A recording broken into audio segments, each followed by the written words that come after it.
परम मंगलमय परात्पर अखिलेश्वर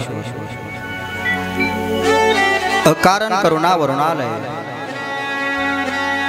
भक्तवांछा भक्त कल्पतरु परमानंद कंद भगवान श्री हरीची वाङ्मय मृती श्रीमद भागवत महापुराण कलियुगातील कलुषित झालेल्या जीवाला मनशुद्धी करता व्यासांनी हे 18वे महापुराण आपल्या उद्धाराकरता निर्मित केलेला आहे। पवित्र अधिक मास, अधिक मासामध्ये अधिकस्य अधिकम फलम महापर्वणी आहे।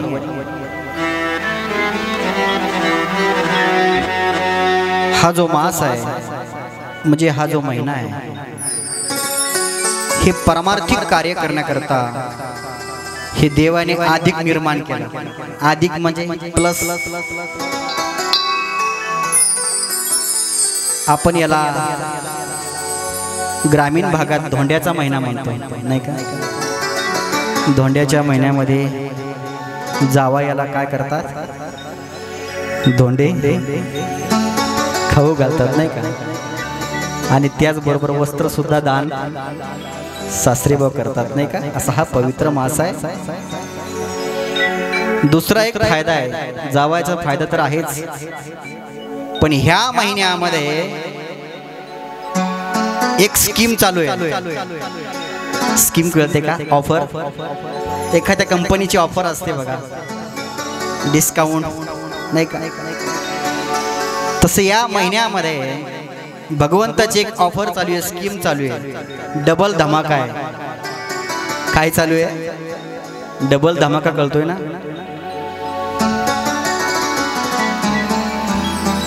50,000 जर गुंतवले तर 1 लाखाचा फायदा होता।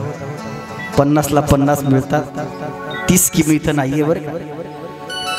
तुम्ही जर या ठिकाणी जर 1000 रुपयाचा जर या ठिकाणी परमार्थामध्ये खर्च केला तर तुम्हाला 2000 रुपये खर्च केल्याचं पुण्य तुमच्या पदरात पडतं। म्हणजे 1000 रुपयाचा फायदा झाला की नाही तुमच्या जीवनामध्ये? झाला की नाही? ते फक्त ह्याच महिन्यात घडू शकतं। 16 तारीख संपली की ही ऑफर देवाची बंद होते बघा। 3 वर्ष वाट पाहावी लागते। किती वर्ष माऊली? 3 वर्ष।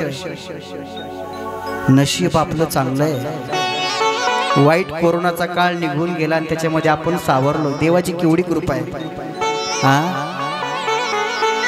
ते जर दिवस जर आठवले तर फार भयान वेदना मनाला होत आहेत। प्रभूची फार कृपा आहे आपल्यावरती की या पवित्र अधिक मासामध्ये आपला अधिक लाभ प्राप्त व्हावा याच्याकरता सर्व गावातील तरुण मंडळी, ग्रामस्थ मंडळी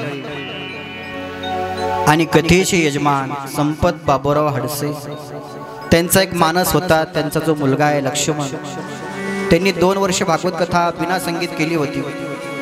ह्याही वर्षी अधिक मासामध्ये ते म्हणले आपण भागवत कथा करूया, पण परिस्थिती जेमतेम असल्यामुळे संगीत करू शकत नव्हते। मग तरुण मंडळीने मनावर घेतलं की महाराज असा 3 वर्षांना लाभ जीवनामध्ये प्राप्त होणार आहे। हा जर संधी जर आमच्या जीवनातली गेली तर पुन्हा 3 वर्ष वाट पाहावी लागेल। या संधीचं सोनं झालं पाहिजे याच्याकरता तरुण बांधवांनी एकत्रित येऊन एक सुंदर विचार माझ्या समोर मांडला आणि चांगल्या कार्याला आपण तरी का नको म्हणावं? त्यांनी आयोजन केलं तर मलाही सुद्धा पुण्य भेटणार आहे आणि तुम्हालाही भेटणारच नाही का? पण डबल ऑफर आहे ना, फायदा संधीचं सोनं साधता आलं पाहिजे नाही का? आणि म्हणून हे संधीचं सोनं साधण्याकरता तरुण बांधवांनी मनावर घेऊन फार मोठं परिश्रम याच्या पाठीमागं आहे बरं का? हे दिसतंय ना, हे उभं करण्याकरता याच्या पाठीमागं फार परिश्रम असतात। पडद्याच्या पाठीमागं फार मोठी माणसं असतात, पण ती कधी समोर येत नसतात बघा। पण पाठीमागं कोणी असल्याशिवाय हे कार्य उभं राहत नसतं आणि चांगल्या कार्याला निश्चितच माणसाने पाठीमागं उभं राहिलं पाहिजे। म्हणून सर्व ग्रामस्थ मंडळी, तरुण बांधव माझे आणि सर्व हे भागवत कथेचे आयोजक यांनी निर्णय घेतला आणि आज या अधिक मासामध्ये आजच्या या मंगळवार दिनी आपण ही भगवंताची मंगलमय कथा आपण प्रारंभ करतो। सुरुवातीला भागवताचं महात्म्य सांगितलं। महात्म्य म्हणजे महत्व। जोपर्यंत आपल्याला एखाद्या व्यक्तीचं महत्व कळत नाही तोपर्यंत त्या व्यक्तीविषयी आपल्या मनामध्ये आदर भाव निर्माण होत नाही। एखादा फार मोठा अधिकारी इथं आला आणि बसला आम जनतेमध्ये, काही सिक्युरिटी नाही, काहीच नाही, ड्रेसिंग मध्ये नाही, कोणालाही माहिती पण नाही की हा व्यक्ती अमुक अमुक पदावरती आहे। पण दुसऱ्याने एखाद्याने येऊन सांगितलं, हो तुमच्या शेजारी जो व्यक्ती बसला ना तो उच्च पदावरती आहे, अमुक अमुक पदावरती आहे। आणि मग त्या पदाची किंमत कळाली की मग माणूस म्हणतो, तुम्ही अहो साहेब तुम्ही पाठीमाग का बसलात, पुढे बसा ना का। कधी म्हणतो त्याचं महत्व कळलं तेव्हा। जोपर्यंत महत्व कळत नाही तोपर्यंत सामान्य व्यक्तीसारखं आपण त्यांना वागवत असतो। म्हणून ही भागवत कथा नेमकं काय आहे, भागवत कथा जीवनामध्ये का श्रवण करायची, केल्यानंतर आमच्या जीवनात फायदा काय। आजकाल बिना फायद्याशिवाय कोणी काम करत नाही का, कोणी करत नाही।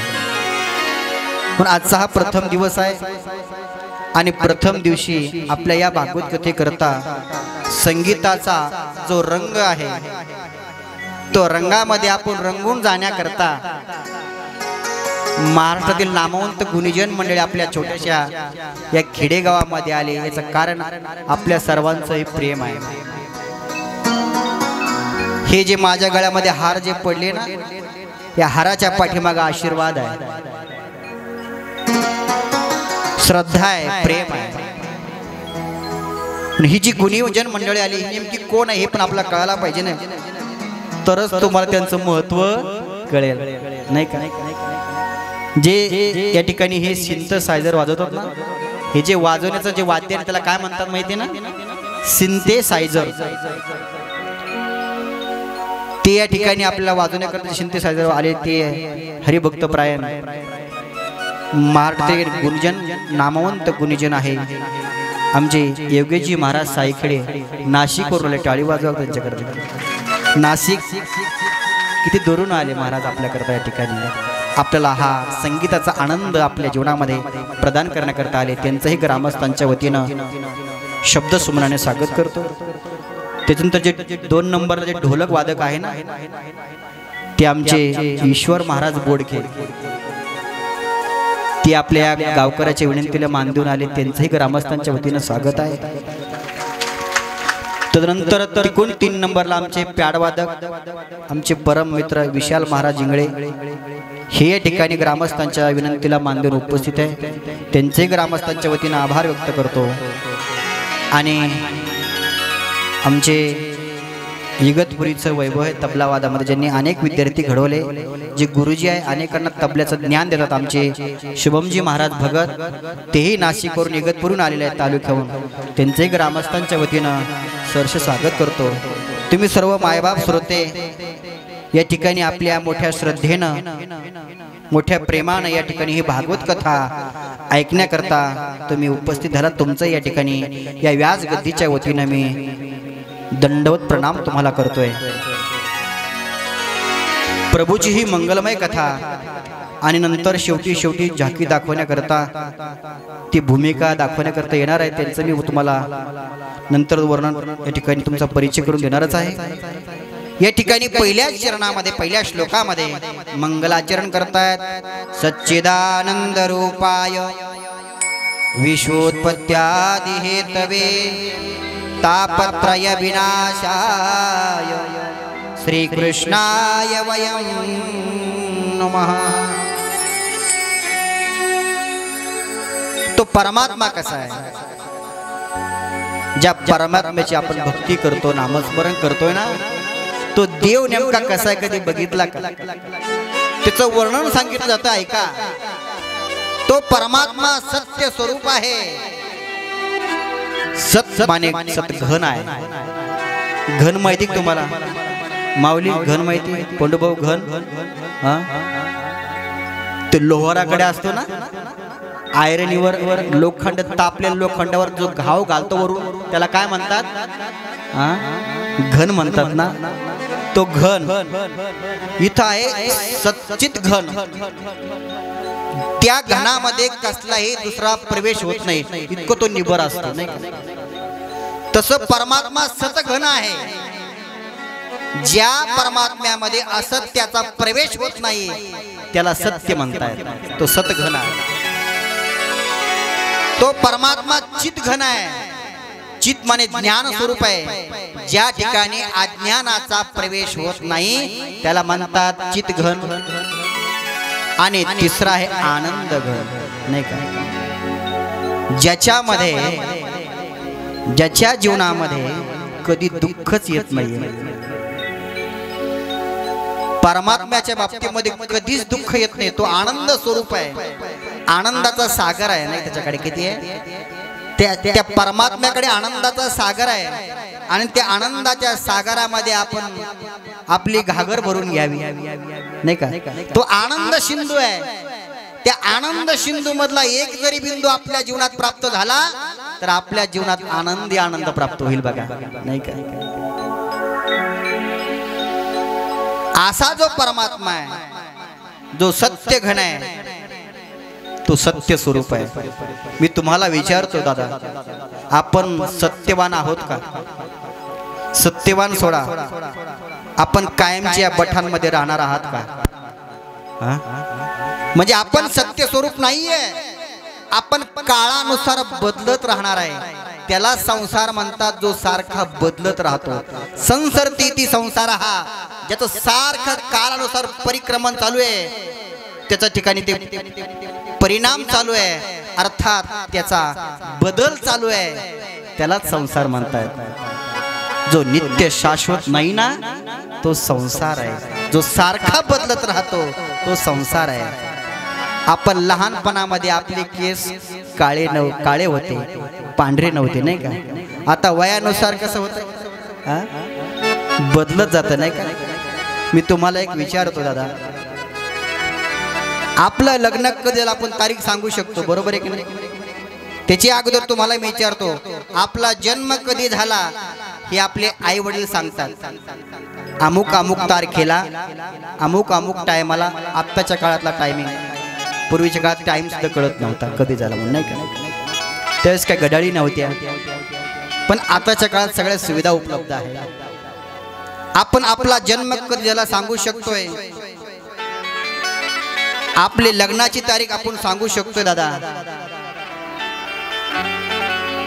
तुम्हाला मी एक विचारतो दादा,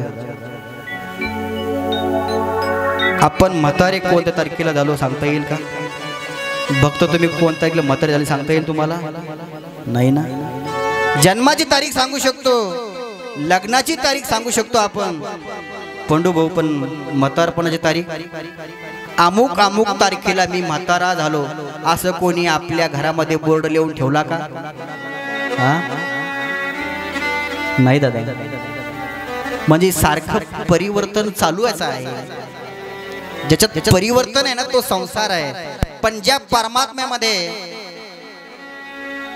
जो या ठिकाणी वर्तमान काळात आहे, जो भविष्य काळात आणि भूतकाळात सुद्धा तो होता, असा कोण आहे? फक्त परमात्मा. ज्याच्यात बदल नाहीये म्हणून तो सत्य तो सत्य तो सत्य तो विठ्ठला नाही का? ज्याच्यात बदल नाहीये, परिवर्तन नाहीये, तो देव आहे. आणि आपलं सारखं परिवर्तन चालू आहे नाही का? म्हणून आपण असत्य आहोत. आपण आज आहोत, उद्या राहू की नाही याची गॅरंटी.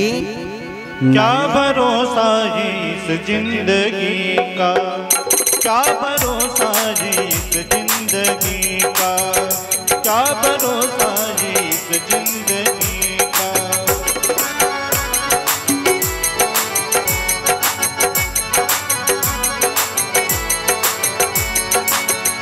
साथ देती मुझे, साथ देती मुझे, साथ देती मुझे किसी का.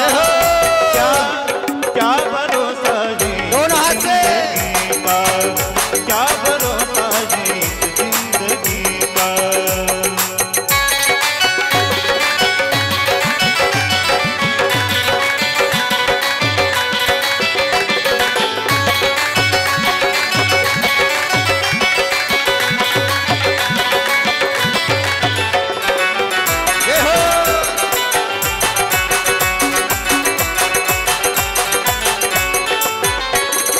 रुक जाएगी चलते चलते, सांस रुक जाएगी चलते चलते,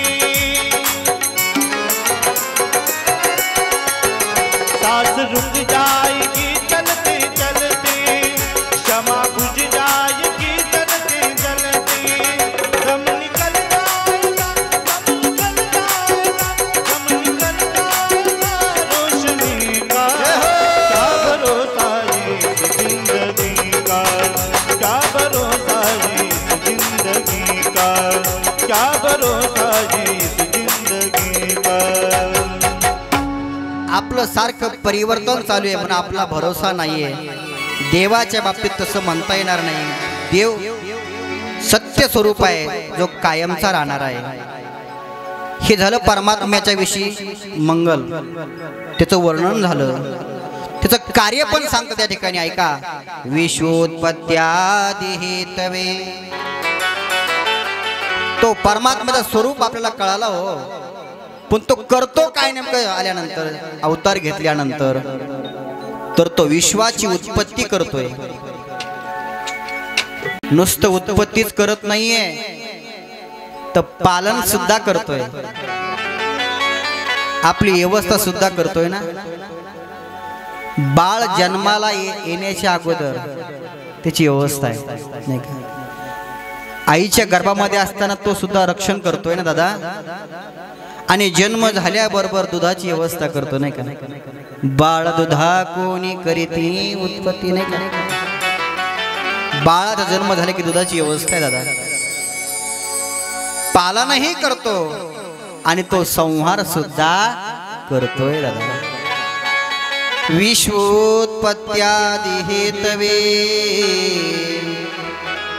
तापत्रय विनाशाय श्रीकृष्णाय वयं नमः. तो परमात्मा अजून काय करतोय.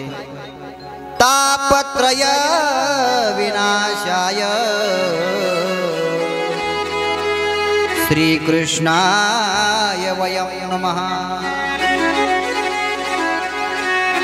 3 तापाचं निवारण करतो. तुम्ही म्हणसान महाराज हे कोणते ताप आहे. आम्हाला शेजाऱ्याचा ताप माहिती आहे, सर्दी ताप माहिती आहे, होय तसं नाही ना काही. पण हे कोणते ताप आहे. आम्हाला अंग गरम झालं का आपण काय म्हणतो, ताप आला नाही का. मग हे 3 ताप नेमके कोणते. हिवताप आहे तसं काय आहे का. तसं नाही बाबा. हे 3 ताप आहे. एक आहे आध्यात्मिक, दुसरा आहे आधिभौतिक आणि तिसरा आहे आधिदैविक. आध्यात्मिक ताप त्याला म्हणतात जो स्वतःच्या शरीरापासून होणारा ताप आहे. आधिभौतिक म्हणजे दुसऱ्या जीवापासून होणारा जो ताप आहे. आणि आधिदैविक म्हणजे देवादिकापासून होणारा ताप आहे. कधी पाऊस जास्त पडणं, कधी कमी पडणं, हा देवादिकापासून झालेला ताप आहे दादा नाही का.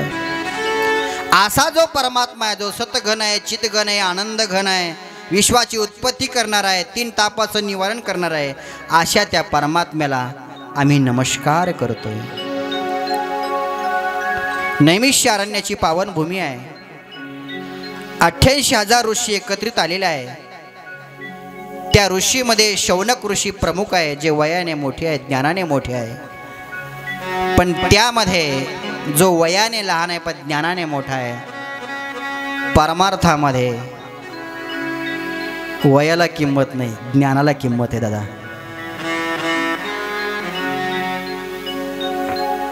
एक सांगू तुम्हाला, संसारात वय वाढलं की किंमत कमी होते रावसाहेब महाराज. बरोबर आहे ना. वय वाढलं घरचे म्हणते महाराज आमचे त्यांना काहीच कळत नाही. काय म्हणते, कधी म्हणते पण म्हातारपणामध्ये. बरोबर आहे की नाही. म्हणजे संसारामध्ये वय वाढलं की किंमत. पोरं सुद्धा म्हणते बाबा तुम्ही भरपूर संसार केला, तुम्ही आता काय 2 टाइम खाजा आणि मंदिरावर जाऊन तिथं बसत जा, आमच्या सगळं डोकं लावू नका, आम्ही आमच्या पद्धतीनं करतो आता सगळं नाही. म्हणजे म्हातारपणामध्ये पण म्हातारपणाचा स्वभाव असा आहे की ते राहवत नाही. जरी मुलगा व्यवस्थित काम करत असला तरी मध्ये तोंड घालणारच. नाही नाही हे ना ते औषध त्या वावर तसं मार. ती फवारणी बरोबर केली का, तणनाशक हाणलं का, अरे तुला काय करतात, 2 टाइम व्यवस्थित खाजा, जेवण झालं, हीच भाजी पाहिजे ही सुद्धा अपेक्षा करायची नाही म्हातारपणात. सूनबाईनं जी भाजी बनवली ती खायची आणि गप आपल्याकडे येऊन बसायचं मंदिरामध्ये, डोकं लावायचं. डोकं लावलं की तुमच्यावर परिणाम, जे व्यवस्थित भेटायचं ते सुद्धा भेटणार नाही. ही म्हातारपणाची किंमत आहे दादा, समजून घ्या. आता म्हातारपणामध्ये वय वाढलं किंमत कमी होते आणि परमार्थामध्ये वय वाढलं की किंमत वाढते दादा. नैमिष अरण्याच्या या पावनभूमीमध्ये सत्संग करण्याच्या हेतून शौनकाधिक 88 रोजी एकत्रित आले. घोर असं कलियुग प्रारंभ झालेलं होतं. ऋषी मुनींना आपल्या सर्वांची काळजी पडली की या लोकामध्ये, घोर अशा कलियुगामध्ये लोकांचं कल्याण कसं होईल. आपण संसारिक माणसं आपल्या कुटुंबाचा विचार करतो, आपल्या परिवाराचा विचार करतो, आपल्या नातलगाचा विचार करतो, जास्तीत जास्त आपल्या मित्राचा विचार करतो. याच्यापेक्षा दूर सासरवाडीचा विचार करतो. आपलं बरं चाललं पण त्याचं कसं काय चाललं दुकानदार, हां करतोय की नाही. तिकडची पण काळजी राहते आपल्याला. आपलं जे विचार करण्याचं जे विषय आहे किंवा काळजी करण्याचा जो विषय आहे तो मर्यादित आहे. संत महात्म्याला तसा विषय नसतो. संत महात्म्य आपल्या परिवार त्यांना तर नसतोच, ते परिवाराचा विचार करत नाही, ना नातलगाचा विचार करत नाही, ना कुटुंबाचा नाही, ना रिश्तेदाराचा नाही, ते सगळ्या जगाचा विचार करतात नाही का. जगाचा कल्याणा संताचा विभूती, जगाचा कल्याणा संताचा विभूती.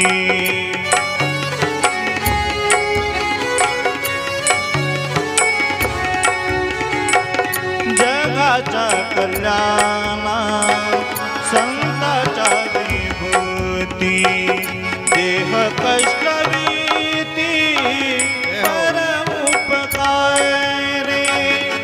देह कष्ट भीती परम उपकारी. जगाचा कल्याण संताचा विभूती, जगाचा कल्याण संताचा विभूती, जगाचा कल्याण संताचा विभूती. संत जीवन हे परोपकारी जीवन आहे. आपलं जीवन सगळं स्वार्थाने भरलेलं आहे. आपले विचार सुद्धा मर्यादित आहे दादा नाही का. संतांचे विचार अमर्याद आहे. ज्या विचाराला सीमा नाहीये, आपण सीमित आहोत, आपण तितक्यापुरते वाटलेले आहोत, तितक्यापुरते आपण बंधनामध्ये अडकलेले आहोत.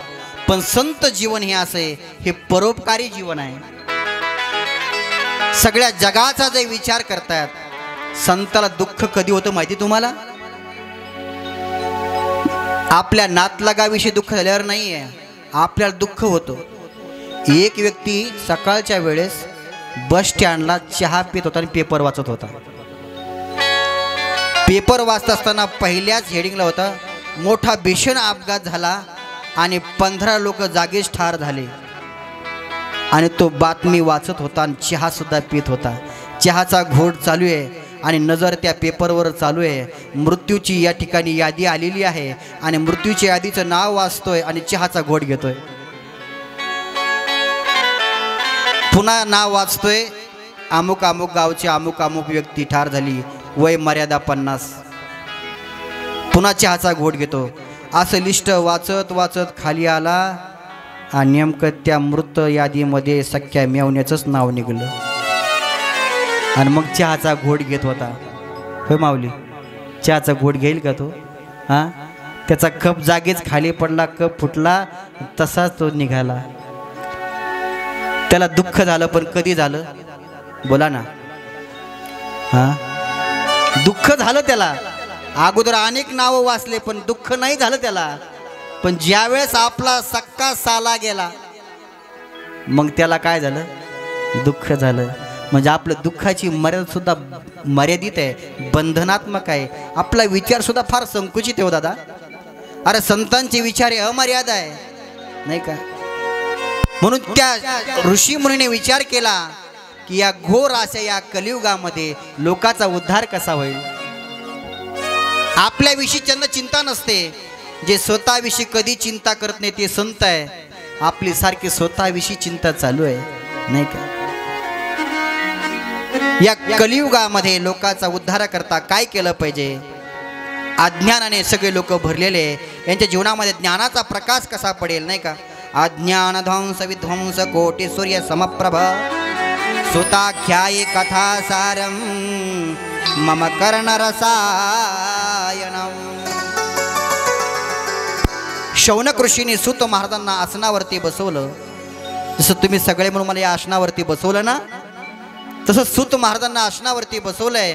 आणि शौनक ऋषीने काही प्रश्न केले. ऐका महाराज, भक्ती ज्ञान वैराग्य कसं वाढलं आमच्या जीवनामध्ये, लोकांचा उद्धार कसा होईल.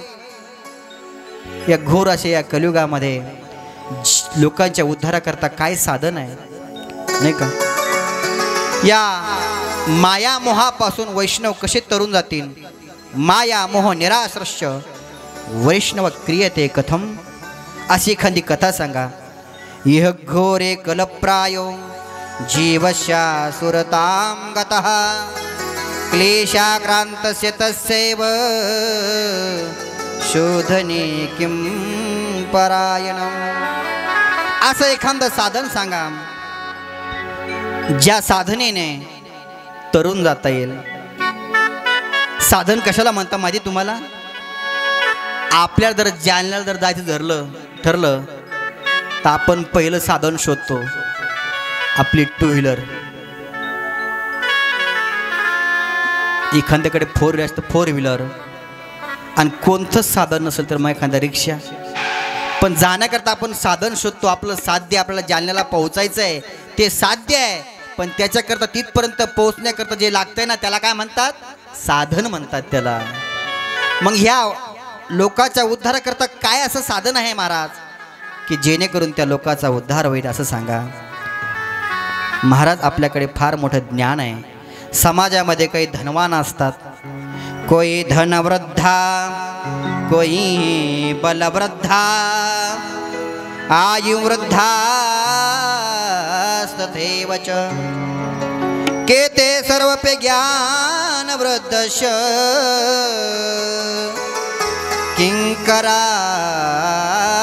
शिष्य किंकरा. काहीकडे धन असतं ते धनाने वृद्ध आहे, काहीकडे बल असतं, काही काही बलवान असतात त्यांच्याकडे बलाचं धन आहे, काहीकडे आयुष्याचं बल असतं, वृद्ध असतात. आयु बल वृद्ध तथैव च आयुष्याचं वय बल असतं. पण महाराज तुमच्याकडे ज्ञानाचं बळ आहे, आणि सगळ्यात श्रेष्ठ जे आहे ना ते ज्ञानाचं बळ आहे. बघा गुरुकडे काय असतं माहिती का. एखादं जर चिंतामणी जर भेटला ना, चिंतामणी मणी माहिती आहे तुम्हाला. तुम्हाला सोन्याचा मणी माहिती आहे, एक दाणेतला मणी माहिती आहे, पण चिंतामणी कधी बघितलं का तुम्ही.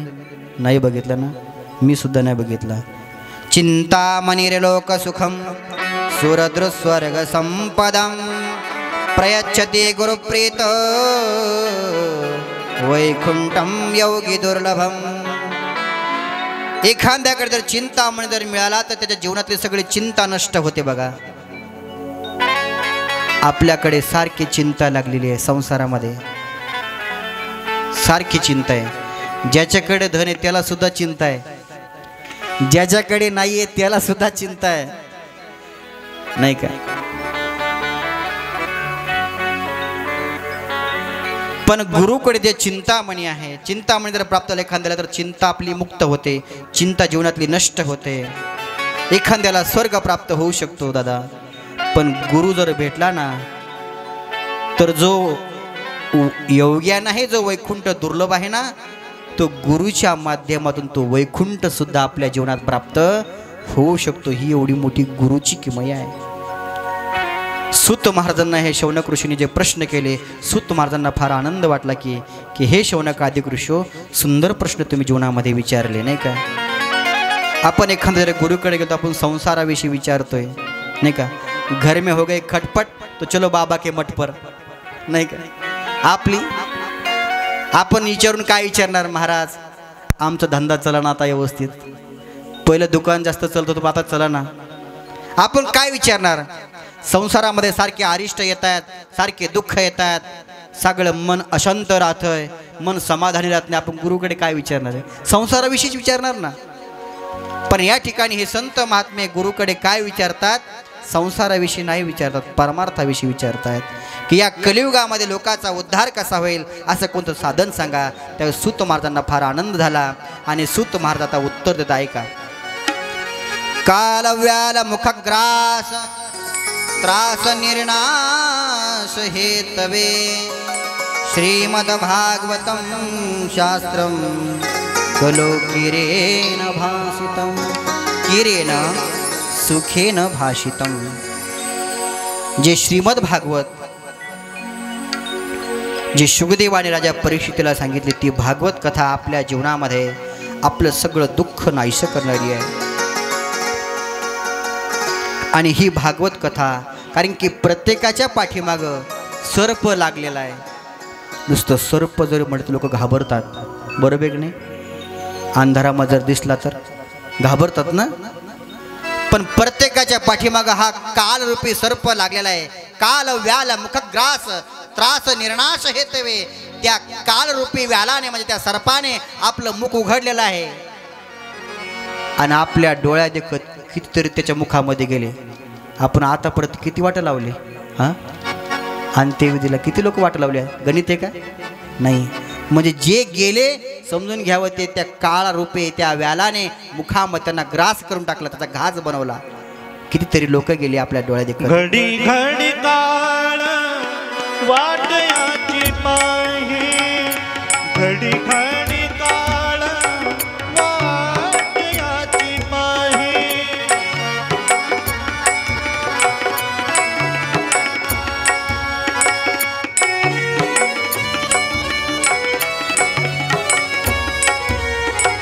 घडी घडी काळ वाट याची पाहे, अजून किती आहे अवकाश, अजून किती आहे अवकाश.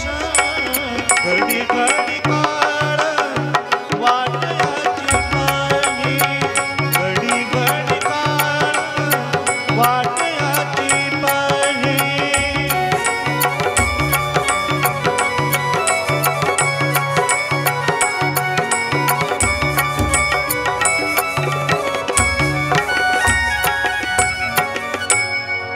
काळ सारखा आपली वाट पाहतोय.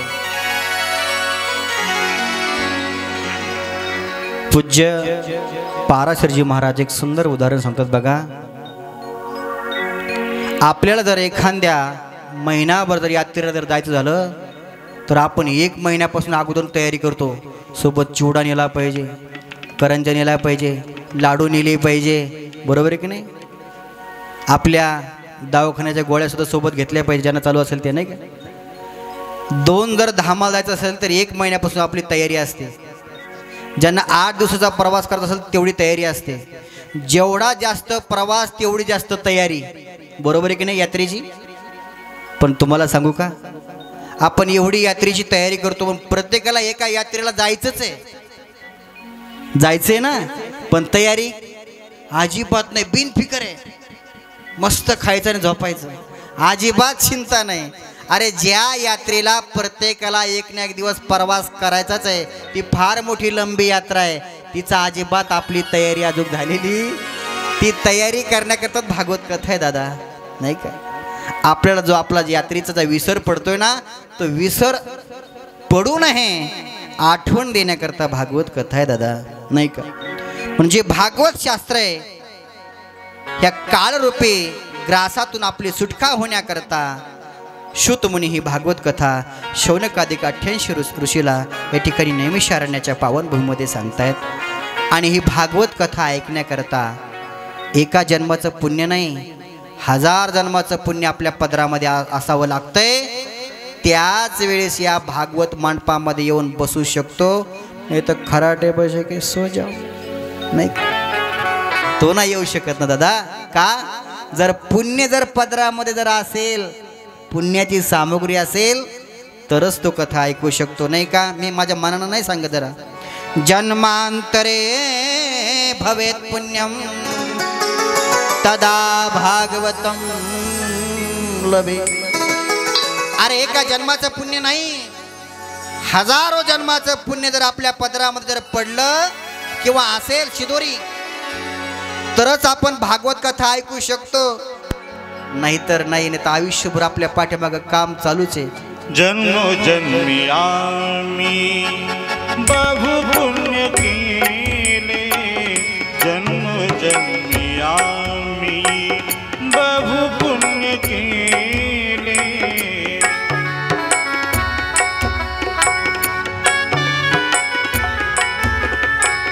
जन्मोजन्मी आम्ही देवाया विठ्ठले कृपा केली, देवाया विठ्ठले कृपा केली, कृपा केली। जन्मोजन्मी आम्ही बहु पुण्य केले, जन्मोजन्मी आम्ही, जन्मोजन्मी आम्ही।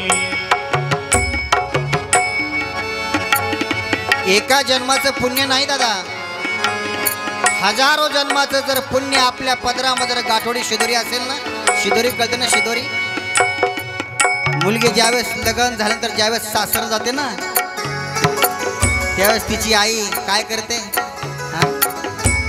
शिदोरी देते, शिदोरी बरोबर आहे ना, डब्यामध्ये पॅक करून देते ना। शिदोरी कशा करता असते माहिती तुम्हाला? पूर्वीच्या काळामध्ये साधनं नव्हती, पायी प्रवास होता, मग जर रस्त्याने जात असेल तर भूक लागली ना तर ती शिदोरी काढायची आणि खायची, नाही का? जर शिदोरी जर सोबत जर नसेल तर मग उपाशी मारावं लागेल की नाही, म्हणून ही शिदोरी आहे। पण आपल्याकडे सुद्धा एक शिदोरी पाहिजे ना, कोणती? पुण्याची शिदोरी, नाही का? जर पुण्याची शिदोरी जर आपल्या पदरामध्ये असेल ना दादा तरच आपण भागवत कथा ऐकू शकतो, अन्यथा नाही। बभूत सूत्र ताची जोडी, बभूत सूत्र ताची जोडी, म्हणून विठ्ठले आवली। जन्मोजन्मी आम्ही बहु पुण्य केले, जन्मोजन्मी आम्ही बहु पुण्य केले, जन्मोजन्मी आम्ही, जन्मोजन्मी आम्ही। आपलं अनंत जन्माचं पुण्य आपल्या पदरामध्ये आहे। आपण इथं जे बसलात ना सगळेच पुण्यवान आहे दादा, आणि म्हणूनच भागवत कथा ऐकायला मिळते। ऐका, भागवत म्हणजे नेमकं काय आहे? भगवता प्रोक्तम भागवतम, ज्या भागवतामध्ये भक्ताचं चरित्र आहे, देवाचं चरित्र आहे, त्याला काय म्हणतात? भागवत।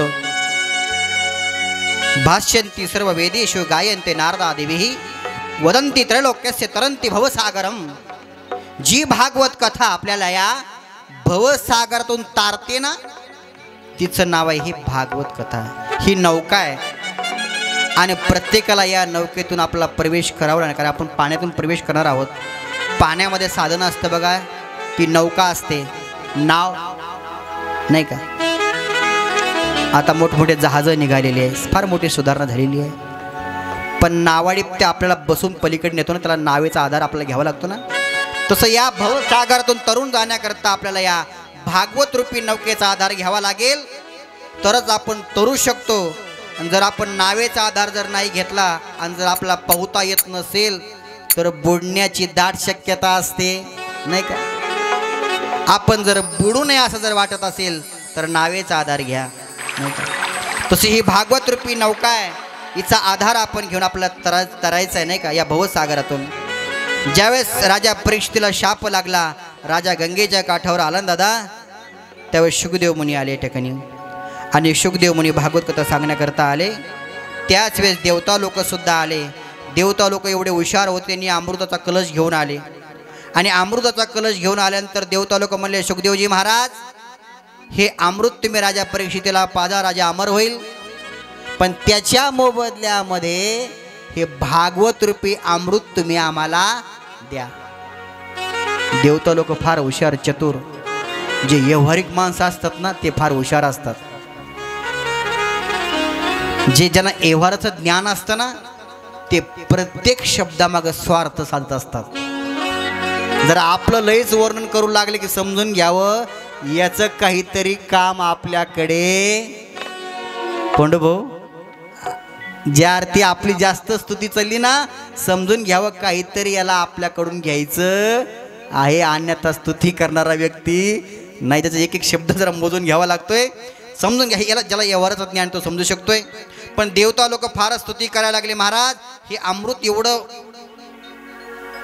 विशाल आहे, हे अमृत एवढं दुर्लभ आहे, आणि दुर्लभ असलेलं अमृत आम्ही हे राजा परीक्षितीला देण्याकरता घेऊन आलोय, हे तुम्ही घ्या, राजा परीक्षितीला पाजा, राजा अमर होईल, आणि याच्या मोबदल्यामध्ये आम्हाला भागवत अमृत द्या.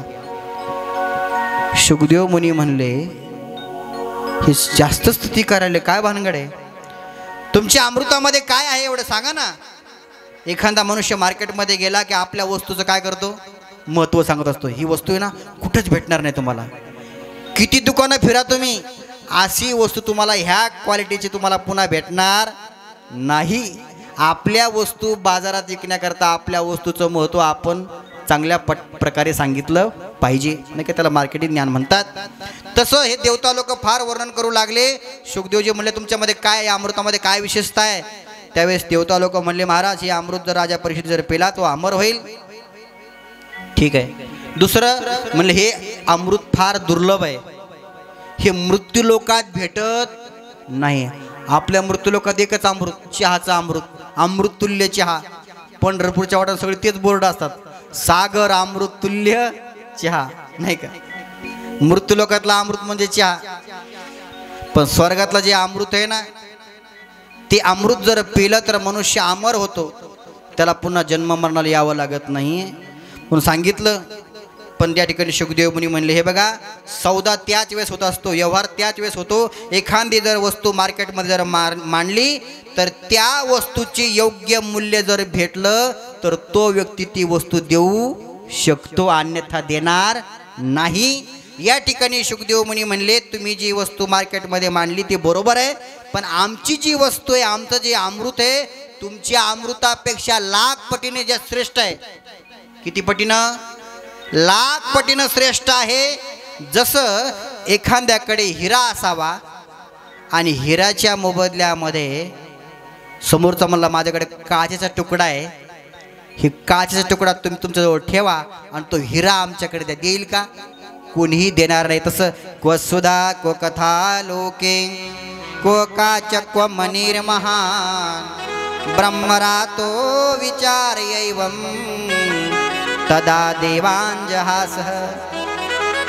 अरे तुमच्याकडे जे अमृत आहे काचेप्रमाण आहे, आणि शुकदेव मुनी म्हणले, आमच्याकडे अमृत आहे ना, याचं मूल्यमापनच होऊ शकत नाही, त्याचं मूल्य ठरवताच येत नाही, एवढं आघात हे अमृत आहे. जा, चालते व्हा तुम्ही. अभक्तास्तांश विज्ञाय न ददोष कथामृतम श्रीमद भागवती वार्ता शुरानाम अपि दुर्लभः.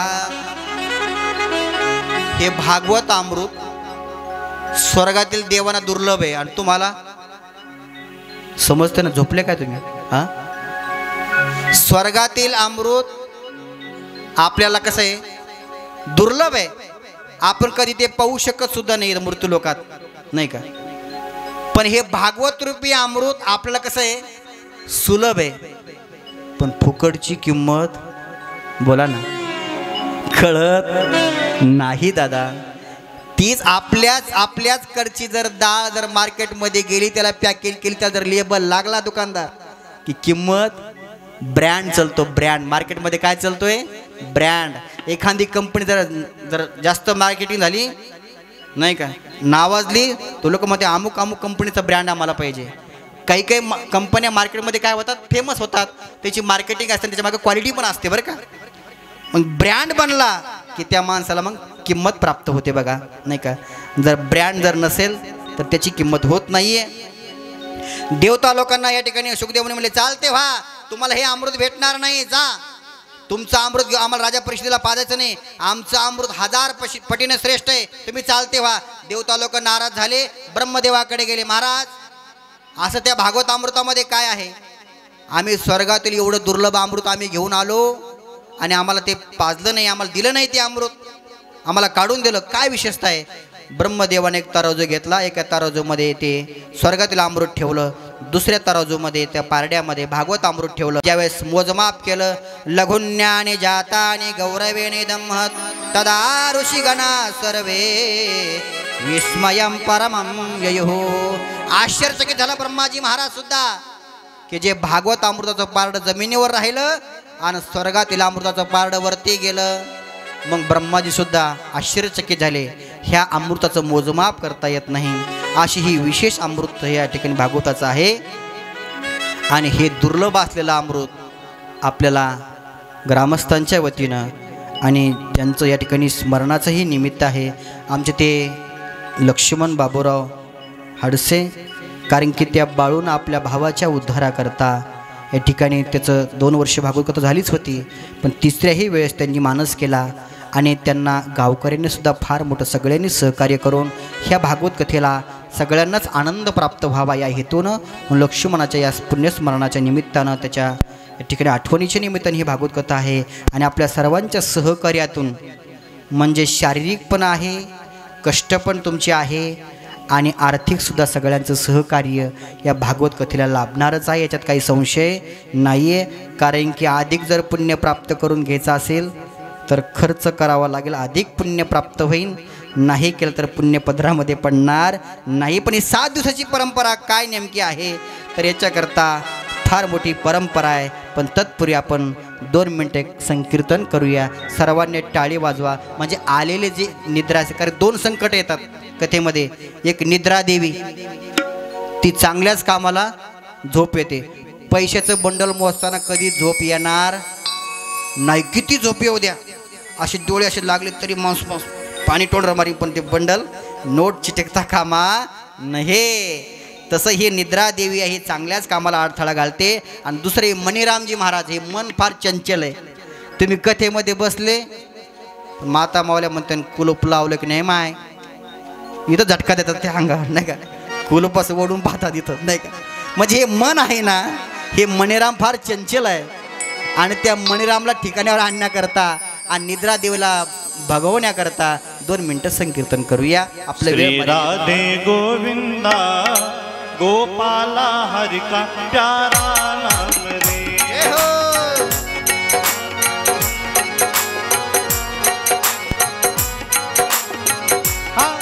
श्री राधे गोविंदा मन भजने जय हो. दोनों हाथ से.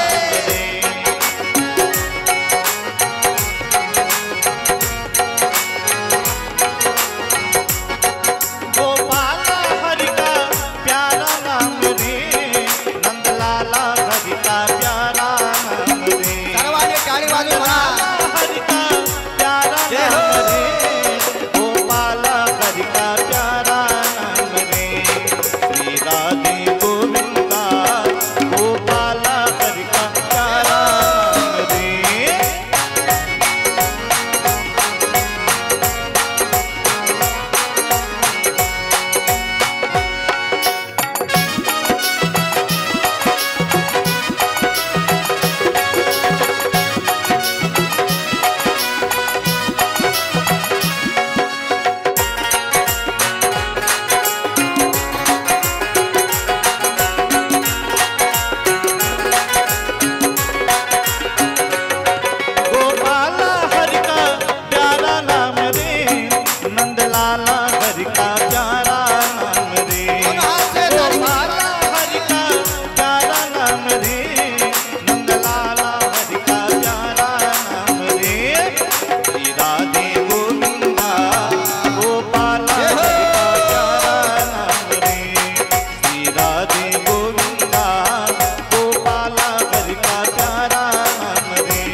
भागवत कथा ही 7 दिवसाची परंपरा कोणी कोणाला सांगितली?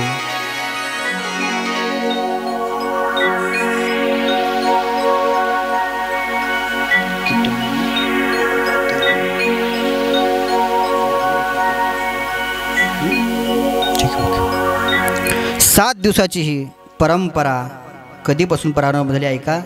भागवत कथा 7च दिवस का श्रवण करायची? तुम्हाला जर कोणी प्रश्न विचारला तर सांगायचं ही 7 दिवसाची परंपरा सनकादिकापासून प्रारंभ झाली. सनकादिकाने नारदाला ही भागवत कथा 7 दिवसामध्ये सांगितली.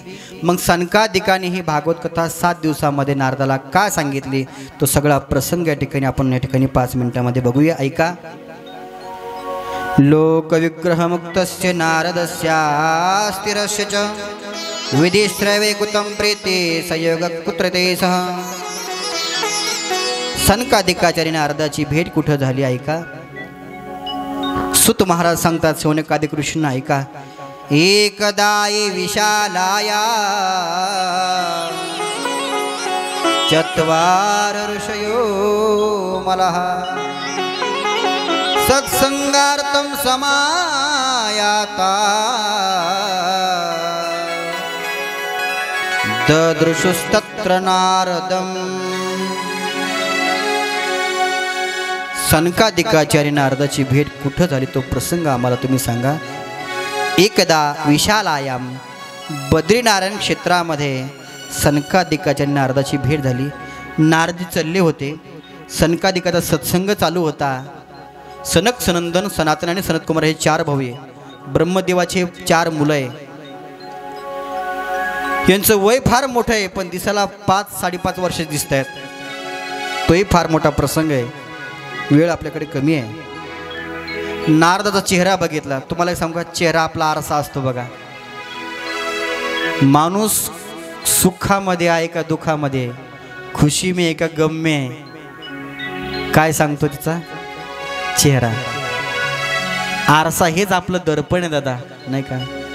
माणूस दुःखामध्ये आहे का सुखामध्ये आहे हे त्याला विचारायची गरज नाहीये. नुसतं चेहऱ्याचं परीक्षण जर केलं ना तर कळतंय बघा आपल्याला ह्या दुःखामध्ये आहे का सुखामध्ये आहे. नारदाचा चेहरा उदास होता, चिंतातूर होते. एखाद्याला चिंता सतवत असेल ना तर तो उदास असतो, चेहरा असा पडलेला असतो बघा. सनकादिकाने विचारलं नारदजी महाराज, कथम ब्रह्मन दीनमुख कुतश्चिंता तुरु भवान त्वरितम गम्यते कुत्र कुतश्यागमनम तव. हे नारदजी महाराज, आप कहाँ जा रहे हो?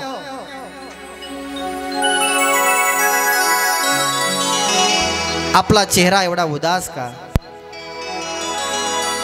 तुम्ही दुःखी का? नारदाने सगळा प्रसंग सांगितला की महाराज मी माझ्यामुळे दुःखी नाहीये. जे भक्तीचं दुःख आहे, मी वृंदावनामध्ये गेलो आणि वृंदावनामध्ये गेल्यानंतर एक भक्ती महाराणी, एक देवी मी बघितली. ती तरुण आहे पण तिच्या मांडीवर 2 वृद्ध पुरुष झोपलेले आहे. तिला मी विचारले कोण आहे? तिनं सांगितलं हे माझी मुलं आहे. नारदाला आश्चर्य वाटलं की आईपेक्षा मुलाचं वय जास्त आहे. आपल्याकडे कसं असतं, मुलाचं वय आईपेक्षा काय असतं, कमी राहतं ना. इथं उलट होतं. आई 20 वर्षाची तरुणी आहे आणि मुलं 80 वर्षाची 2 म्हातारी आहे. एकाचं नाव ज्ञान आहे, दुसऱ्याचं नाव वैराग्य आहे. आणि आई आपल्या मुला जर दुःख असेल तर आई सुद्धा दुःखी असते दादा. आपला मुलगा जर सुखी असेल तर आई सुखी राहते दादा. आणि आपला मुलगा जर दुःखी असेल ना तर ती आई सुद्धा दुःखीच राहते. नारदाने विचारलं की हे देवी तू का दुःखी आहे? तिनं सगळा प्रसंग सांगितला की माझे मुलं दुःखामध्ये आहे, ते वृद्ध आहे आणि ते तरुण नसल्यामुळं मी दुःखी आहे. नारदजीनं सांगितलं हे देवी तू चिंता करू नको, कारण की त्या भगवंताच्या चरणाचं जर ध्यान केलं ना तर सगळं दुःख नाहीसं होतं. आपल्या जीवनात जर दुःख जर आलं असेल तर भगवंताच्या चरणाचं ध्यान करा. कोणाला सांगत बसण्यात काही अर्थ नाही, नाही का. कोणी आपल्या जीवनाचं दुःख कमी करू शकत नाही. आपलं दुःख जर कोण कमी करू शकतं तर तो फक्त भगवान परमात्मा करू शकतो. त्याला आपलं दुःख सांगा, नाही का, तो आपलं दुःख नाहीसं करू शकतो. आणि तो सगळा प्रसंग नारदाने सनकादिकाला सांगितला आणि देवीला सुद्धा आश्वासन दिलं, हे देवी आता मी जातोय, पण तू काळजी करू नको, तुझ्या 2 मुलं तरुण कसे होतील याच्याकरता मी प्रयत्न करेन. आणि म्हणून त्या चिंतेमध्ये मी आलो होतो. सनकादिक महाराज सांगा मी काय करावं. माझं दुःख हे माझ्या मनाकरता नाही आहे, माझ्या स्वार्थाकरता नाही आहे. हे जे दुःख आहे ना एका देवीच्या मुलाकरता आहे. या भक्तीचे जे 2 मुलं आहेत ते वृद्ध आहे, ते तरुण कसे होतील याच्याकरता निवारण करण्याकरता काही साधन आहे का. सनकादिक म्हणले आहे ना, फार सोपं साधन आहे. म्हणले काय, भागवत कथेचं आयोजन करा. अरे भागवत कथेचं जर आयोजन केलं तर सगळं भक्तीचं दुःख निवारण होईल. नारदजी महाराज हसले. महाराज या भागवताने होईल म्हणे. हो. नारदजी म्हणले मी गीतेचा पाठ केला. गीता पाठेर मुहुर्मुहु. वेदाचा पाठ केला. वेद वेदांत घोषेश्य गीता पाठेर मुहुर्मुहु. वेदातले श्लोक भागवतामध्ये आहे. भागवत हे जे आहे ना ते वेदातले श्लोक आहे.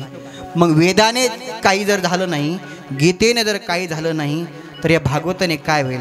कधी असं असतं बघा, फार काही जे रोगी माणसं असतात ते फार मोठ डॉक्टरकडे जातात, पण त्यांना त्या रोगाचं निदान लागत नाही. पण एखादा खेडेगावातला अनपट मनुष्यसुद्धा एखाद्या आयुर्वेदिक औषधीने त्याचं दुःख बरं करू शकतो. ह्या भागवत कथेने काय होईल सांगा. महाराज म्हणले सगळं दुःख निवारण होईल. म्हणून नारदाच्या सांगण्यावरून या ठिकाणी सनकादिकाचं आयोजन या ठिकाणी नारदाने त्या गंगेच्या काठावर या ठिकाणी केलं आणि भागवताला प्रारंभ झाला. प्रारंभ झाल्याबरोबर या ठिकाणी जे भक्तीची जे मुलं होती ना ते तरुण झाली. नेमका 3रा दिवस चालू होता तर इकडं परिणाम झाला. ऐका गड्या. आणि परिणाम झाला तर भक्तीला एवढा आनंद झाला, तरुण मुलं झाली आणि ती भक्ती महाराणी ज्या ठिकाणी सत्संग चालू होता ना त्याच ठिकाणी आली आणि नृत्य करू लागली, नाचू लागली. दादा ऐका, नाही का, कारण की त्या भक्तीचं सगळं दुःख निवारण झालं होतं.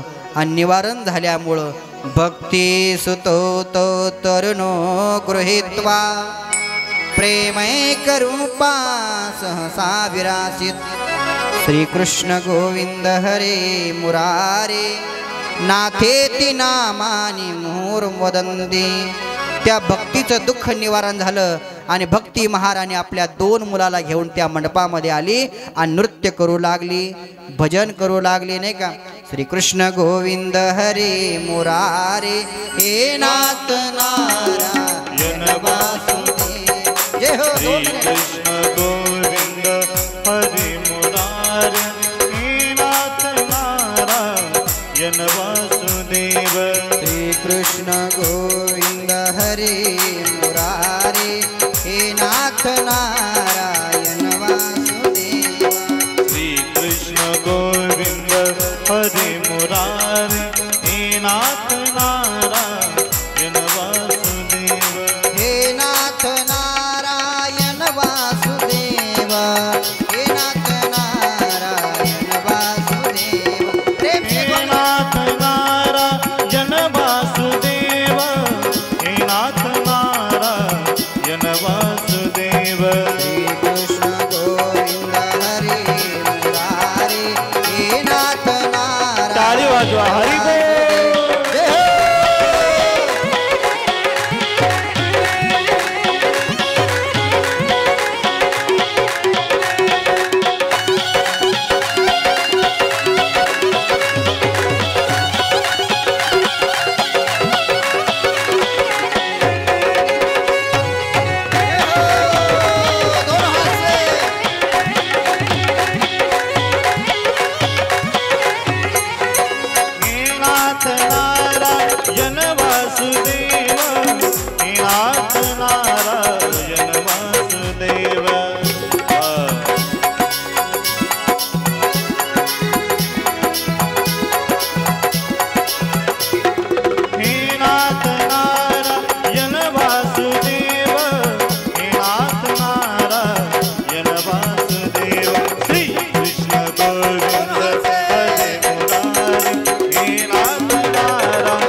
बोली भक्ति महारानी की जय। श्रीमद् भागवत महापुराण जय जय श्री राधेशा।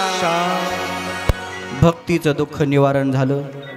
त्या कथेमध्ये भक्ती महाराणी नृत्य करू लागली, नाचू लागली आणि संत महात्मे चर्चा करू लागली, ही कोण आहे अचानक आपल्या या कथेमध्ये आली। कथम प्रविष्टा कथमागतोयम मध्ये मुनीनामिति तर्कयन्तः। मुनीवर्य तर्क करू लागले, ही कोण आहे, कुठून आली, हिचा परिचय नेमका काय आहे, अचानक कसं काय या ठिकाणी आली, का नृत्य करू लागली। तुम्हाला एक सांगू का, माणसं दुःखात नाचतात का आनंदात नाचतात, तुमचं काय मत आहे? हां, दुःख झाल्यावर नाचतात का सुख झाल्यावर नाचतात, तुमचं काय मत आहे? हां, तुमचं काहीच मत नाही। महाराज तुम्हाला काय सांगायचं ते सांगा, आम्ही नुसतं श्रवण करण्याचं काम करतो, आम्हाला काहीच विचारू नका तुम्ही। आता मी तुम्हाला साधं सोप्या भाषेत विचारतो, मनुष्य आनंदामध्ये नाचतो का दुःखामध्ये नाचतो? हा पंडभाऊ, आनंद झाला की तो कशातून प्रकट होतो? नृत्यातून प्रकट होतो, नाचण्यातून प्रकट होतो, बरोबर आहे की नाही? दुःख झालं की माणसं रडतात का नाचतात? दुःख झाल्यावर मनुष्य अश्रू ढाळतात, म्हणजे आपल्या डोळ्यातून ते दुःख व्यक्त करतात। ज्यावेळेस रडतात ना, समजून घ्यावं यांचं हे दुःख डोळ्यातून प्रगट व्हाया लागलंय। आणि जर एखादं जर नृत्य करू लागला असेल, नाचत असेल, तर समजून घ्यावं तो आनंद जो प्रगट मनामध्ये झाला, तो आनंद नृत्याच्या माध्यमातून बाहेर प्रगट झालेला आहे। म्हणून भक्तीला हा फार मोठा आनंद झाला, भक्तीचं दुःख निवारण झालं। आणि तदनंतर नारदाने काही प्रश्न विचारला की हे महाराज सांगा, या भागवत कथेने कोण कोण पवित्र होतं?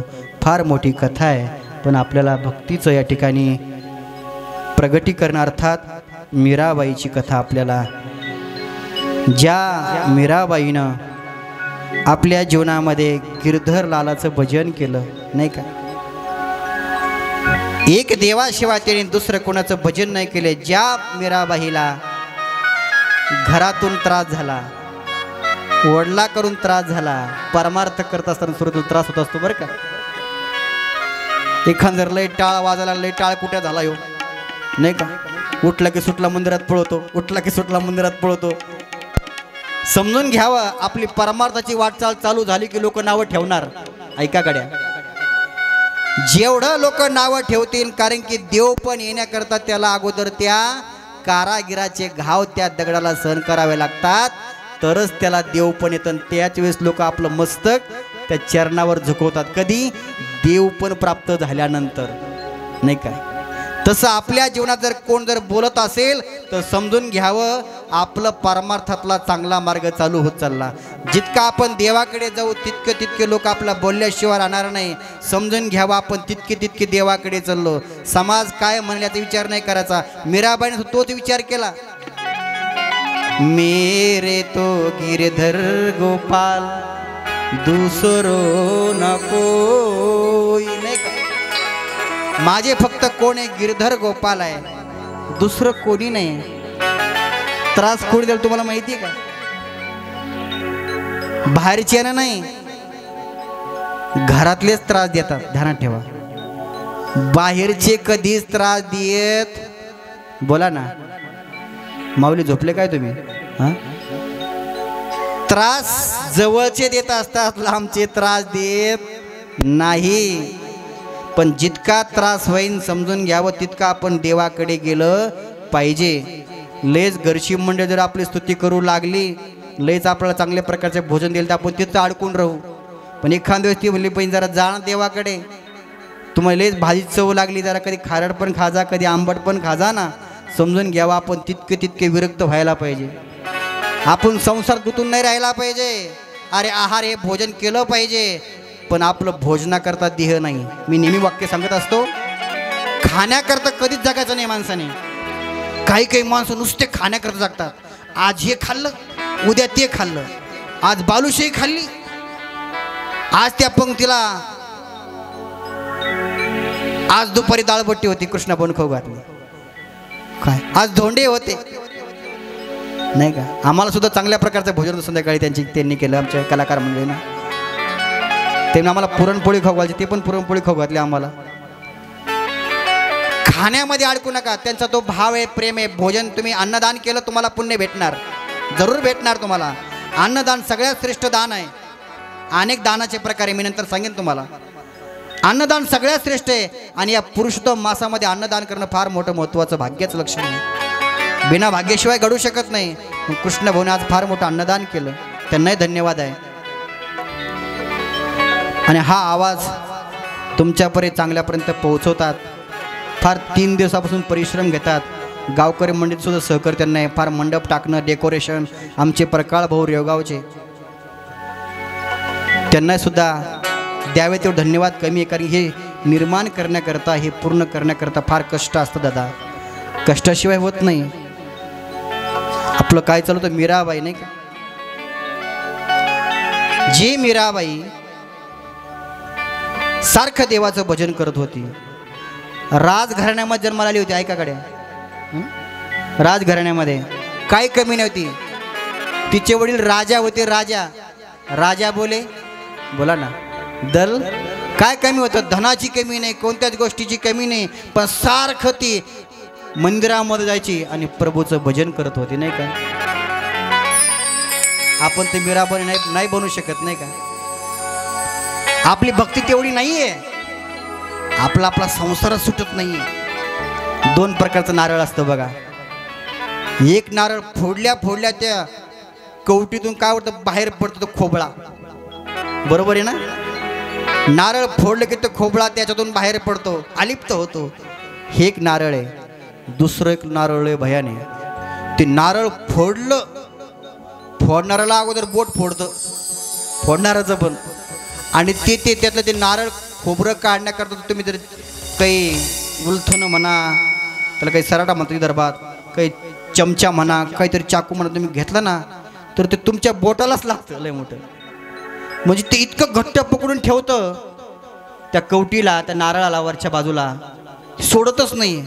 तशी काही माणसं संसाराला सोडतच नाही. अरे त्या खोबऱ्यासारखं राहायचं, खोबऱ्यासारखं. नारळ फुटल्याबरोबर त्या नारळाचा संबंध तुटला, खोबरं बाजूला गेलं पाहिजे. तसं अलिप्त राहा. पाण्यामध्ये कमळ राहतं, बरोबर आहे ना, पण त्या कमळाचा पाण्याला स्पर्श असतो का, बोला ना. बोर झाले का तुम्ही आता, आपली वेळ संपत आलेली आहे, पण आपली थोडी झाकी यायची बाकी राहिलेली आहे नाही का. हा, पाण्यामध्ये कमळ आहे पण पाण्याचा स्पर्श अलिप्त आहे, बरोबर आहे की नाही. तसं संसारामध्ये राहा पण त्या कमळाप्रमाणे राहा, त्या खोबऱ्याप्रमाणे राहा, बरोबर आहे ना. हा, आपलं कसं माहिती का, वय झालं तरी सोय येत नाही. म्हातारा होतो, घरच्या व्यक्ती जाणं पंढरपूरच्या वारीला 15 दिवस 17 दिवस टेन्शन जाणार आमचं, आम्ही टेन्शन मुक्त होऊन जाऊ नाही का. पण तरी तो म्हणतो नाही नाही, पाऊस पडल्यानंतर मी पहिली कपाशी लावेन, तिची पूर्ण लागवड व्यवस्थित करेन, नंतर मी जाईल नाही का. म्हणजे समजून घ्यावं, आपलं मन संसारातून निघत नाही, याचा अर्थ आपण आपली तयारी करत नाही. पण ती मीराबाई जी होती ना, ती सारखं देवाचं भजन करत होती नाही का. है आँखें जो शाम का दर्शन किया करे, है शीश जो प्रभु चरण में वंदन किया करे, बेकार वो मुख है जो रही व्यर्थ बातों में, मुख वह है जो हरि नाम का सुमिरन किया करे।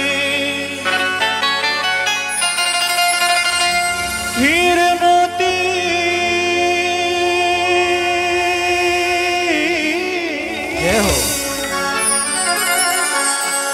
हीर मोती से नहीं है शोभा हाथ की, है हाथ जो भगवान का पूजन किया करे। मर कर भी अमर नाम है उस जीव का जग में। प्रभु प्रेम में बलिदान जो जीवन किया करे।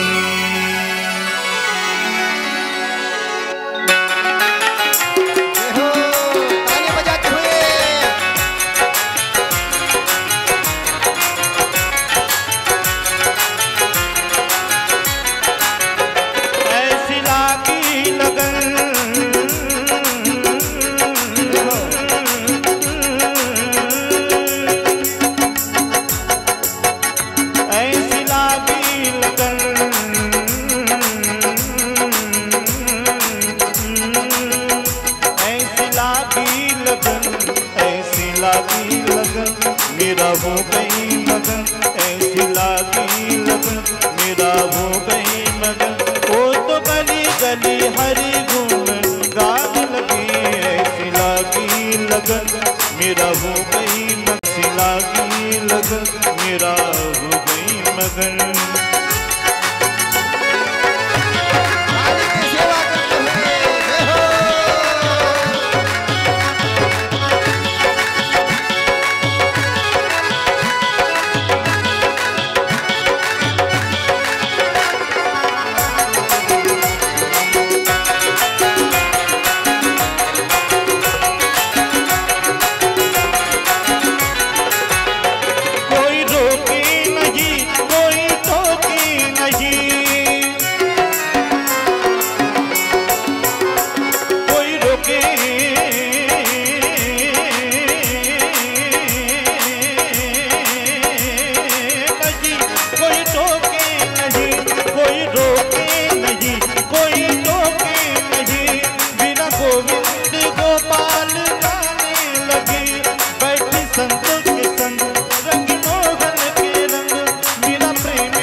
महलों में पली बन के जोगन चली, महलों में पली बन के जोगन चली, मीरा रानी दीवानी कहाने लगी, लागी लगी मेरा हो गई मगन ऐसी लागी लगन मेरा हो गई मगन लागी लागी रे लगन लागी लागी रे लगन लागी लागी रे लगन लागी लागी रे लगन लागी लागी रे लगन लागी लागी रे लगन लागी लागी रे लगन। बोलिए भक्तवत्सल भगवान की जय। आपण थोडा जो वेळ बाकी असल्यामुळं ज्याची करता आपण थोडा दुसरी कथा आपण सांगूया। भगवंताची ही मंगलमय कथा आपण श्रवण करत आहात, ज्या मीराबाईने आपलं जीवन त्या गिरधर गोपालाकरता समर्पित केलं। ऐका गड्या, देव कधी प्राप्त होतो माहिती आहे का? आपण आपलं तनाने मनाने धनाने ज्यावेळेस देवाला समर्पित करतो ना, अंग राखून जर परमार्थ जर केला ना तर देव प्राप्त होत नाही बघा। आपल्या संसारामध्ये आपण आपला पूर्ण जीव ओततोय कमवण्याकरता, रात्रंदिवस कष्ट करतोय, ओव्हर टाईम करतोय। कंपनी जाणारे म्हणजे ओव्हर टाईम करतात, 2 पैसे आगावा भेटा म्हणूनच ना। संसारामध्ये पैसा मिळा म्हणून जेवढा अट्टहास आपण करतोय दादा ना, त्याच्यापेक्षा लाख पटीनं अट्टहास देव प्राप्त करण्याचा केला ना आपण, जर देव प्राप्त व्हावा म्हणून जर अट्टहास जर केला तर निश्चितच देव प्राप्त होईल बघा। पण परमार्थ करत असताना अंग राखून परमार्थ करायचा नाही, पूर्ण आपलं मन झोकून द्यायचं। आणि तुम्हाला एक सांगू का, देव अगोदर आपलं मन आकर्षित करतो। जसं ते लोह चुंबक काय करतो माहिती तुम्हाला, लोखंडाला काय करतं, खेचतं ना, तसं देवाकडे आपण ज्यावेळेस लागलो ना, ज्यावेळेस आपलं मन सारखं देवाकडे लागेल समजून घ्यावं, आपल्याला देव बोलवतोय, आपलं मन खेचून घेतोय ना, तसं आपण या ठिकाणी पूर्ण मन देवाला समर्पित केलं पाहिजे। कारण की परमार्थ जो आहे ना, हा परिस्थितीवर अवलंबून नाही। माझं वाक्य नीट ऐका, परमार्थ हा परिस्थितीवर अवलंबून नाही, परमार्थ आपल्या मनस्थितीवर अवलंबून आहे। आपली मनस्थिती चांगली पाहिजे, याच्याकरता काय धनच लागतं असं नाही, धन असेल तर दान करता येईल, पण नामस्मरण करण्याकरता धन लागतं का, माझा प्रश्न आहे। नाही, हा तुम्हाला जर तीर्थयात्रा करायची म्हणजे तर पैसा लागतोय, मार्केटमधून काही एखादी वस्तू खरेदी करायची म्हणजे तर पैसा लागतो, संसाराकरता पैसा लागतो, पण प्रभूचं नामस्मरण करण्याकरता किती पैसे लागतात, लागत नाही दादा, नाही का? मन महत्वाचं आहे, नाही का? आणि सगळं हे मनावर अवलंबून आहे। मन के हारे हार है, मन के जीते जीत, मन ही मिलावत राम सो, मन ही करत फजीत। आपलं मन हे आपलं फजिती करतंय, सगळं मनावर अवलंबून आहे। आपल्या जीवनात आनंद भेटावा का दुःख भेटावं कशावर अवलंबून आहे, मनावर आहे, परिस्थितीवर नाही, मनावर अवलंबून आहे। म्हणून या ठिकाणी ज्या मीराबाईनं फार मोठी भक्ती केली, तोही प्रसंग झक्कीच्या माध्यमातून आपल्याला पाहायला भेटणार आहे। एक छोटासा प्रसंग आहे, वेळेला थोडा टाईम बाकी असल्यामुळं आत्मदेवाची कथा येते दादा, ऐका।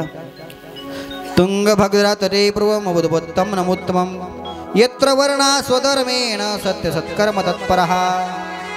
भागवत कथा जिवंतपणे जर नाही ऐकायला भेटली, एखादा पिशाच्या उन्हाला गेला जर व्यक्ती जर असेल, तो जीवात्मा असेल आणि त्यांनी जर कथा ऐकली तरी सुद्धा त्याचा उद्धार होतो। आपण तर जिवंत आहोत ना, बरोबर आहे ना? तुंगभद्रा नदीच्या काठावर एक आत्मदेवा नावाचा ब्राह्मण राहत होता। सुशील होता ब्राह्मण, विद्वान होता। त्याच्या धर्मपत्नीचं नाव होतं सुशीला देवी, श्रीमद धुंदुले देवी। ब्राह्मणाचा स्वभाव शांत गरिबीचा होता, पण ही धुंदुली होती, ही आटपटी होती, सारखी नको ती विचार करणारी होती। लग्न होऊन बरेच वर्ष झाले होते, ब्राह्मण भाव दुसऱ्याची शांती करायची पण घरात अशांतपणा होता. दुसऱ्याची वास्तू शांती करत होते पण घरात अशांत आहे. गोठ्यामध्ये एक गाय आहे, त्या गायीला कधी वासरूच होत नाही, ती पण वांज आहे. अंगणामध्ये जो बगीचा लावला त्या बगीच्याला कधी फळच येत नाहीये. आणलेला घरामध्ये एखादं जे फळ आहे ते लवकरच खराब होतं. आत्मदेवाने विचार केला, काय हे जीवन आहे. एखादं पुत्र संतान घरामध्ये नसावं. संसारिक लोकांची पहिली अपेक्षा असते लग्न झालं की एखादं मुलबाळ घरामध्ये पाहिजे, म्हणजे संसार सफल झाला, अशी मानसिकता आहे. पण ब्राह्मण बुवाच्या घरामध्ये मुलबाळ नाही म्हणून ब्राह्मण बुवा दुःखी आहे. आणि माणसाच्या जीवनामध्ये जास्त जर दुःख आलं तर माणसं शेवटचा विचार करतात आत्महत्या. काय करतात? भयान दुःख झालं तर आत्महत्या करतायत. आत्मदेवाला वाटलं आपण सुद्धा आता जीवन जगण्यात काही अर्थ नाही आहे, आपण सुद्धा आत्महत्या केली पाहिजे. आत्महत्या करण्याच्या उद्देशानं ते वनामध्ये येत आहेत. आणि आल्यानंतर एका झाडाखाली बसतायत. बसल्यानंतर एक साधू महात्मा तिकून येतोय. ऐका गड्या, येत असताना साधू महात्म्याच्या मनामध्ये असा भाव निर्माण होतोय. साधूला वाटलं तरुणपणात पश्चाताप नाही झाला पण म्हातारपणात झाला. साधूला वाटलं म्हातारपणात का होईना देर आहे दुरुस्त आहे. बरोबर आहे ना? म्हातारपणात का होईना हा भजन करण्याकरता वनामध्ये आला असेल, आयुष्यभर संसार केला, कंटाळा असेल, पश्चाताप झाला असेल म्हणून वनामध्ये भजन करण्याकरता आला असं साधूला वाटलं.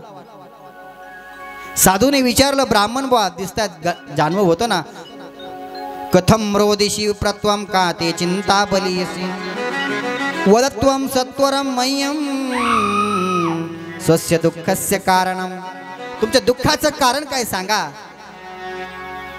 ब्राह्मण बुवानं सांगितलं, घरामध्ये पुत्र संतान नाहीये म्हणून मी दुःखी आहे.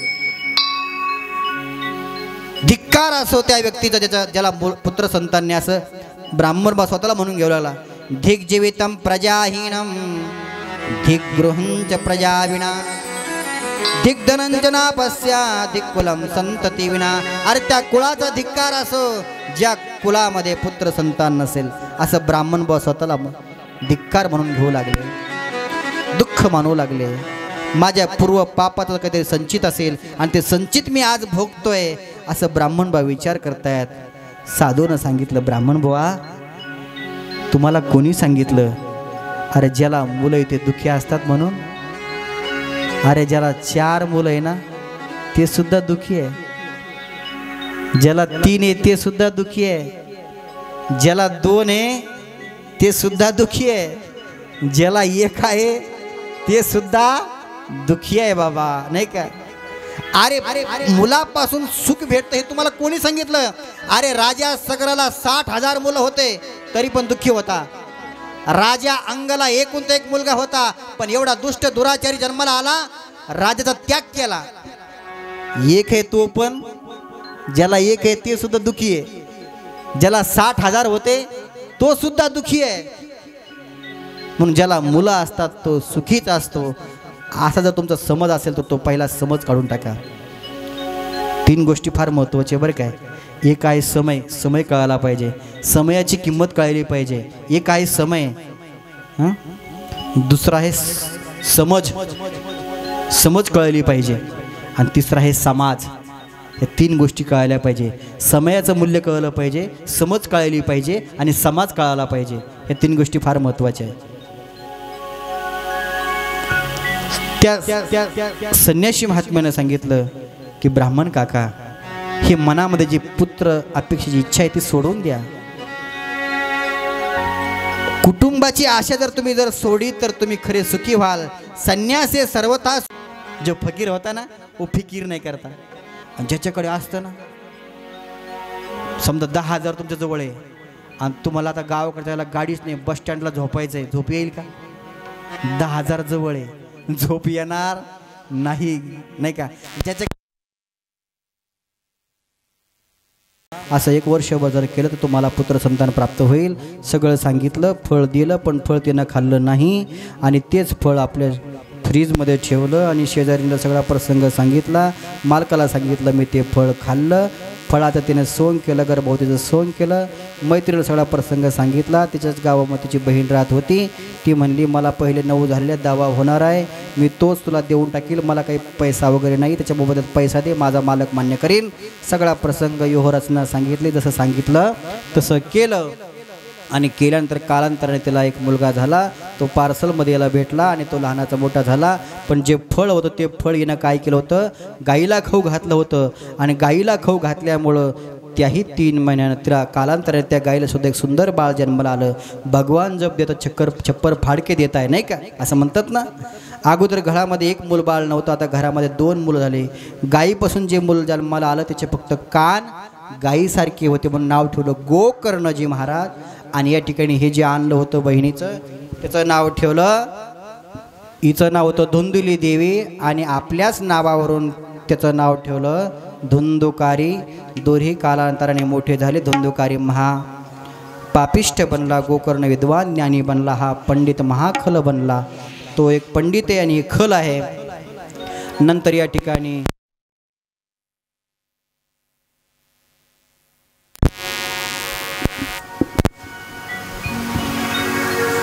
श्री राधे आत्मदेवाला गोकर्णजी महाराजांनी सुंदर उपदेश केला की महाराज पहिल्यांदा आत्महत्या करण्याकरता गेले होते, आता सुद्धा आत्महत्या करण्याचा विचार केला.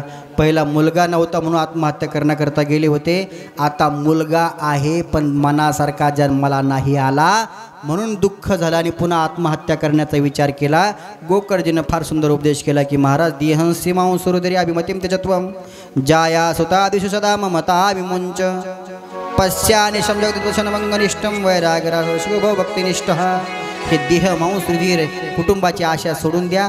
मुलापासून तुम्ही कशी सुखाची अपेक्षा करू नका. वनामध्ये जा, दशमस्कंदाचा पाठ करा आणि आपल्या जीवनाचा उद्धार करून घ्या. जसं गोकर्णजी महाराजांनी सांगितलं तसंच केलं. दशमस्कंदाचा पाठ केला, भगवत भजन केलं आणि भगवत धामाला प्राप्त झाले. गोकर्णजी महाराज तीर्थयात्रेला निघून गेले.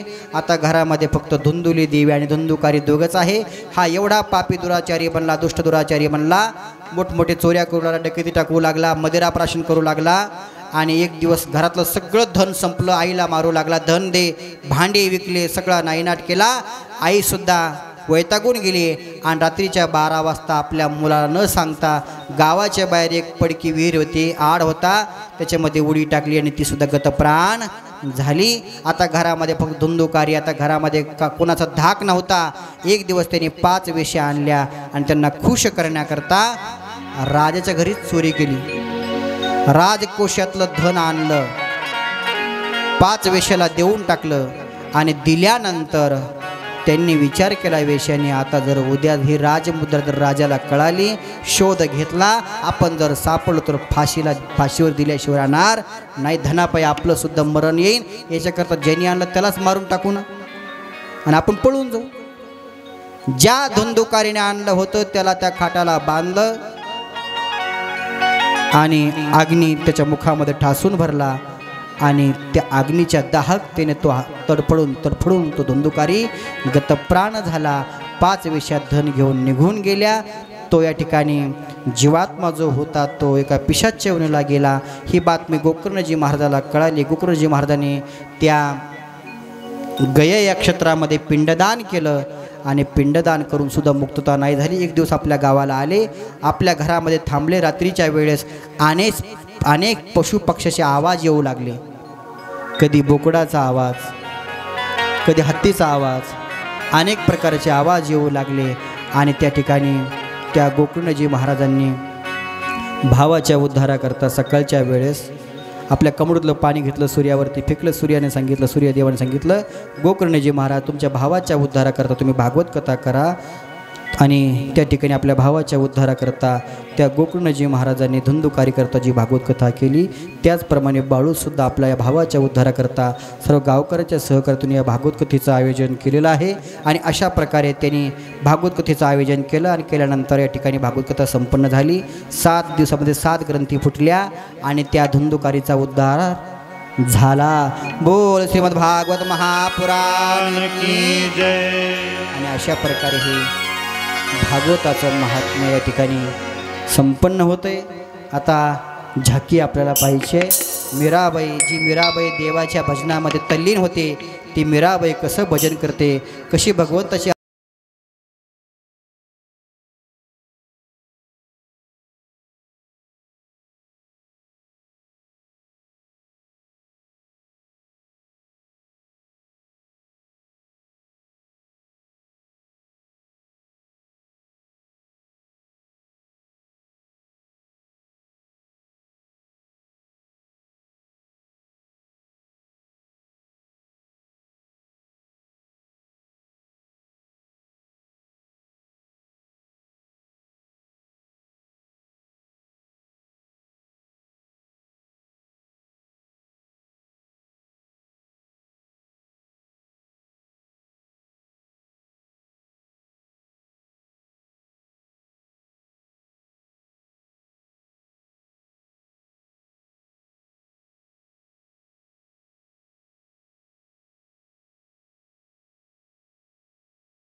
लॉक गाना है क्या?